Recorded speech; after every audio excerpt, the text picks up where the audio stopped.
اے عاشقان رسول، اللہ کریم کے آخری نبی صلی اللہ تعالیٰ علیہ وآلہ وسلم کی محبت ہمارے ایمان کی بنیاد ہے، اور محبت کی ایک علامت یہ ہے کہ محبوب کا کثرت سے ذکر کیا جائے۔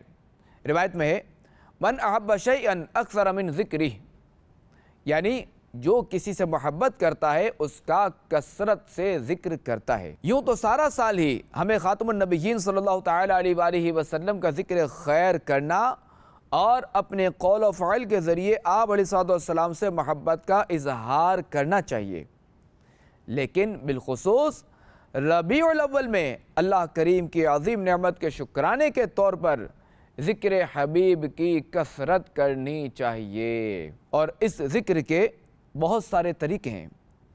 خاتم النبیین صلی اللہ تعالیٰ علیہ وآلہ وسلم پر درود پاک پڑھنا، نعت شریف پڑھنا، آپ علیہ السلام کی سیرت بیان کرنا، آپ علیہ السلام کی شان و عظمت بیان کرنا، اجتماع ذکر و نعت کرنا یا اس میں شرکت کرنا وغیرہ ذکر رسول ہیں۔